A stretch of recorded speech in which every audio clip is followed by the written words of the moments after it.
Abusia mama ma wakwaba emfa wombra emergency Ghana TV eso te enenso bo ade ne de yenkwa ache yen wadoma ka yen ho ne eda so tenkwam dia ne yede asida kese ne yede ma no nenenso story aba be kamensa no elfa owura bia ode ne ka akwakopim obi ka ode akwakobom ma enam so mo ba pemfo na ote kanim no wahwere ne ba wapon ni sen no asei neno na owura yi nani chese onfi oba no kra se na pomuden ekọ sen ni nyina wayi nani a enfa ne ho eno na aka yi nsonso ode kokosi fitin shop no so a one fitani no aye kanana amomaton owura yi ka no a wabra woni ho hye omaton ama eno nso akwakofa nsempi na aba kame ho ne yenkonkotie emu nsem no na nsem mebre na ekoso enko ne yenkonko she video no embra akwaba Ma.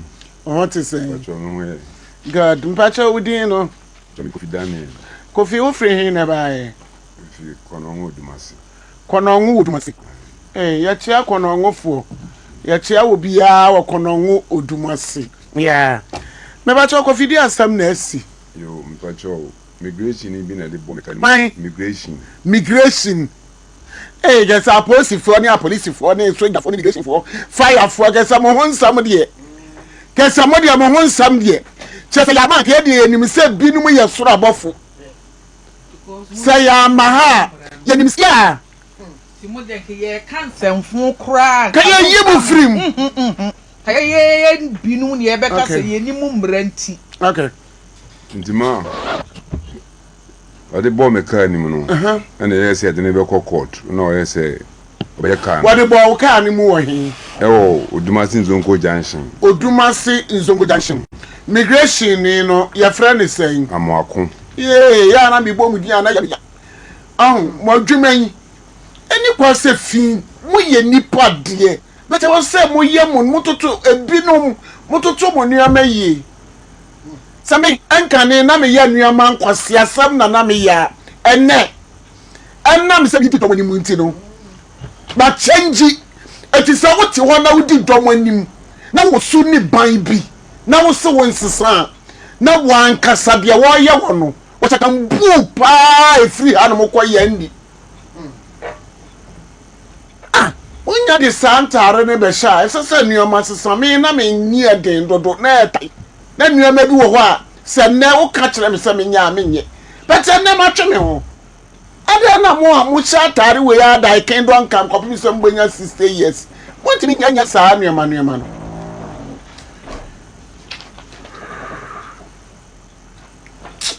Am I confused?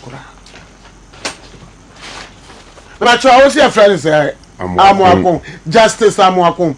Or yeah, immigration service on him.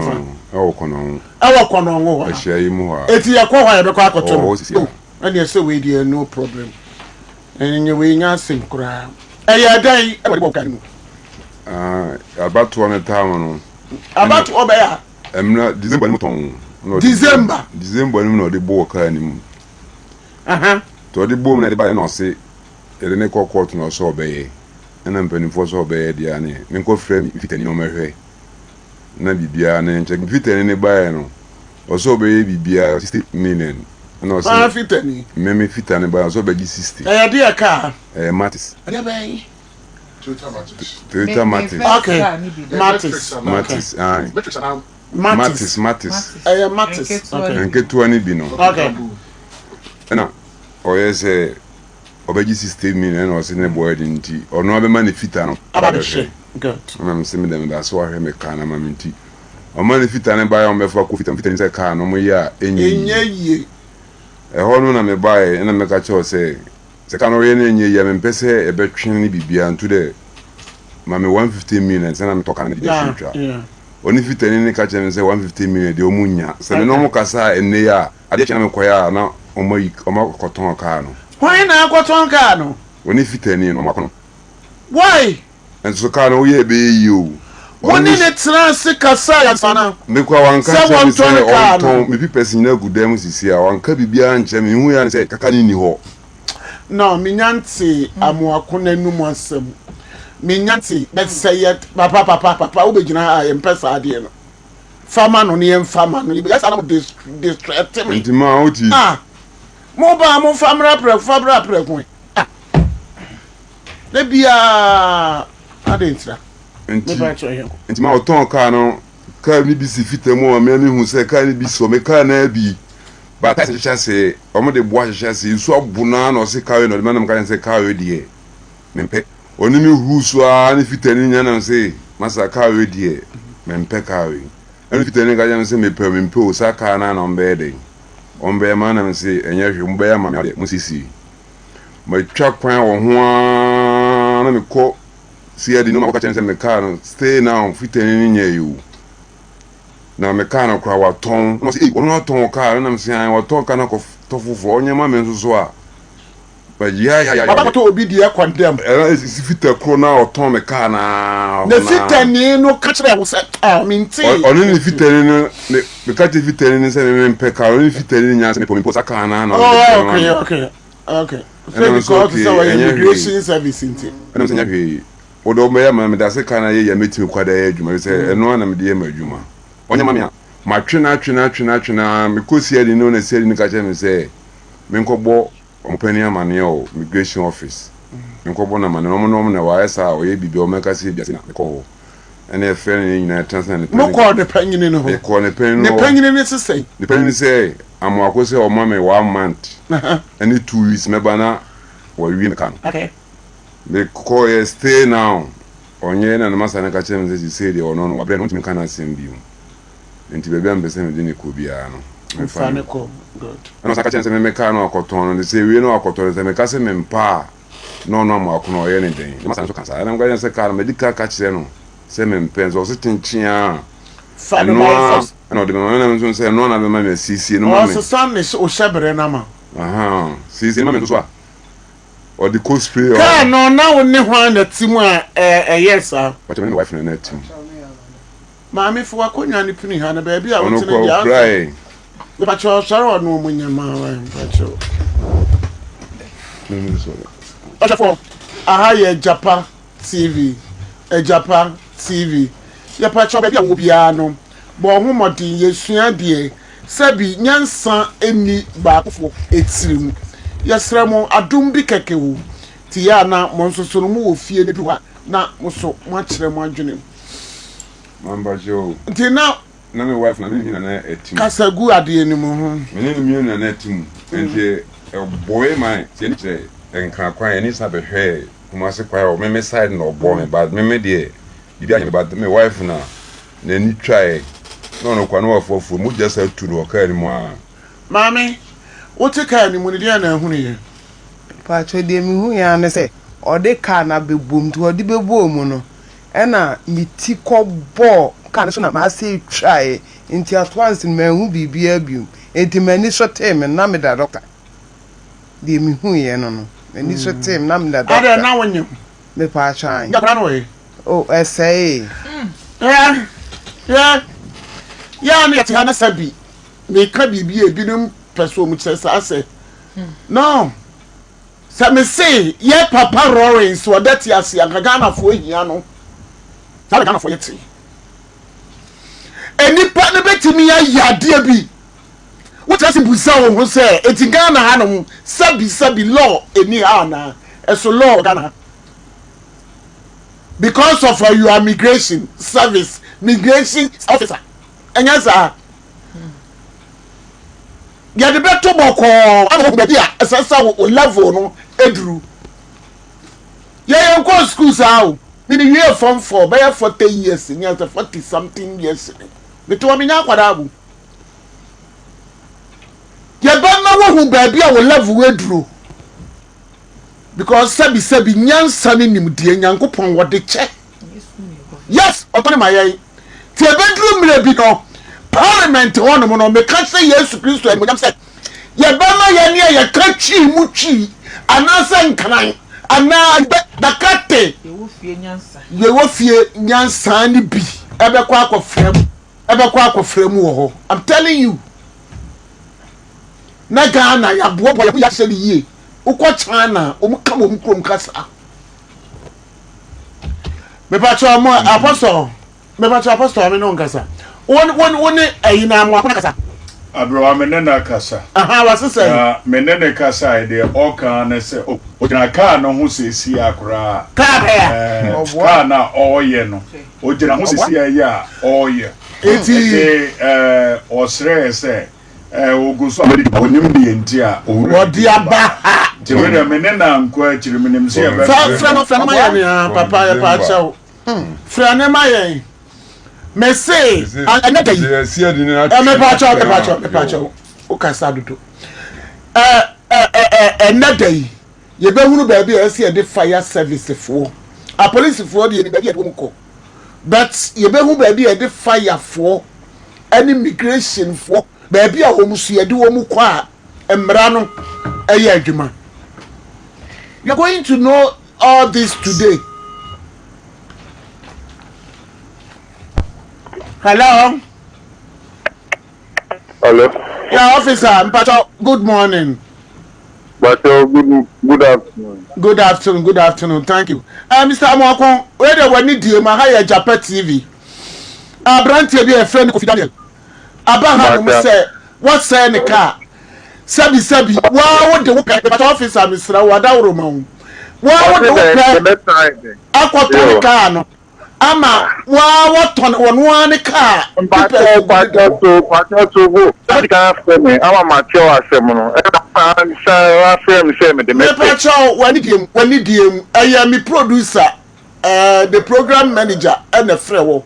But was what me and trust them in nyina eyi. Etina ya. Go me trust me. Pacho you. Trust me. One or two be me back.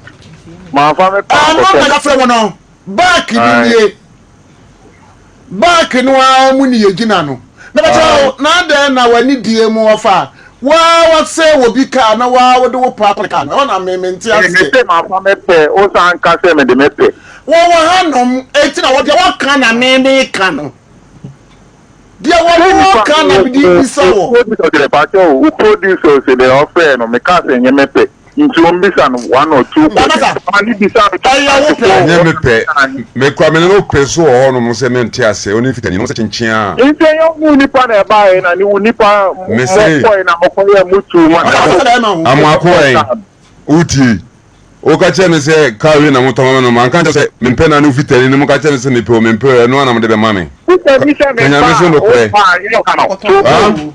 o ko to ka ro ka bibi chere me wan ka bibi an chere me wan ka bibi an chere me na do pe ko to ka na sa ka chere me se eyin no no hwe a wo ka sai o sa ka chere me se me pe o me pe so be ti pa fitani ni be ka no kwa ofa wani die mu o we dia officer we dia wani die mu aka no wo kwato ye nkrata ka ho because nkrata no wa brantie ho ekwan be na fa so ultimate ton ka ma without peoples mame papa but o fito mi si akra masa wai enya ko bi edi ni ha o asem we say wo ho nta so bi diaglo tie o fito mu ho na what the phone na mamu a we are coming there na ye betim ye de kompanyinfo pa ho ye de ko na juma panyini e won kran na wa be yi sa sabna no ma sa ba de ye die wo ho ye ni bibi ye wo ho aya ne na ikasa ayi ya fa ne sai amuako de ba ko na ka ho dari justice in ka ho dari amuako no kwa ne hu ye wo hefa odumase Eshiayim. Kona wo odumase Eshiayim wo ya di adwuma migration ya na meka anya me na meka abrantie na ebo udi no wo kire ba bia wo phone na wo di ama obi no you hear from us simple like ABC de bia me kase sabi ya da soja fo breye pa soja fo na mo de ya ka no aya ne mo kasa na mo betu ya bi na mo ajabi obi ho ma efiada maami soja papa soja papa ne papa ne friend is aproso o she papa o ba kai on papa o baba no sika na ma di photo ba to so ya ma kan ko fotirate me say asem Mr. Mwako awoye immigration officer awako no mo tuma se ehyiayem me ba chaw empanyimfo ade a waye ne say odi supili se wonom nsa se dia na se obaa ni ni krutika mu obaa pemfo wodi car na ko wi sawo mu car ni mu amu mu car no ka di tikura ya ate ama obaa pemfo apone amonamono abrante ni se no baga waya wonfa adabai emoje tu no wonfa ho wonfa na nko hospital ma no no ko hospital wonfa na nko hospital akwada no woko yani mudi anka akwada de be ya mo man Ghana woko ne car no so won ka sa de ne pe aton we are moving forward asem we me asem am ka sami medi akire no asem we medi akire da kingdom come obi sa dantie we obenya ne results yakoshe video no aba ewiase wo ho nya edidi wa enye wo de no eye mfendi unyonko wa wo nimpefe se asem a wo ne unyonko di na nye de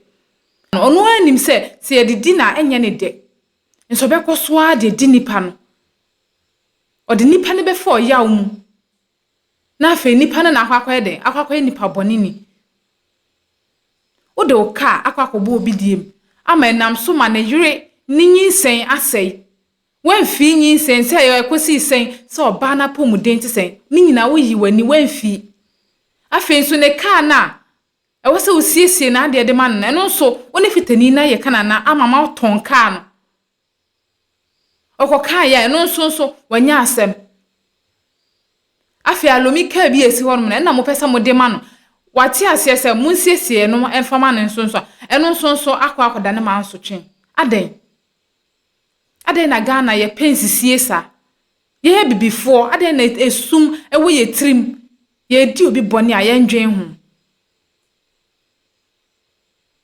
wa wunim sa ade a wuye enye obi kokasisia na akwa ye se nipa no na enti asem na se yie ase nipa no na enye enso na wa wunim sa ade a wuye na enye mami na me na do no nko betumi kura hwere ne nkwa nanso omafa ne se eya akwanhia eya mfomso na baaye intu de den sisi omka mom na asumdwe de embra wasa afa kire ne ifitani na ha akoton omka tese wo betwi na di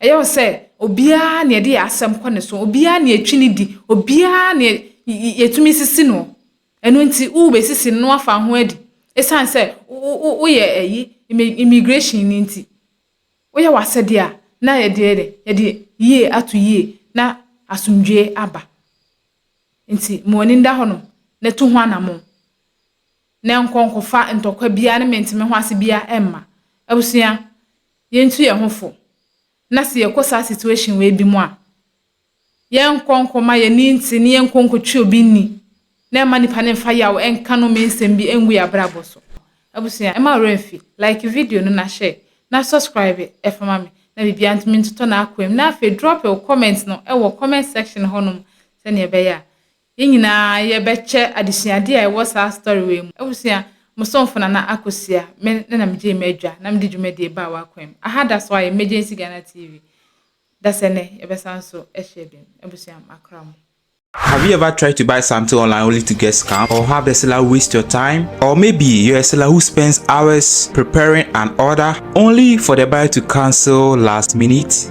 We get it. That's why we created Copland, a simple, secured marketplace designed to protect both buyers and sellers. Copland is here to end their frustrations with a reliable solution.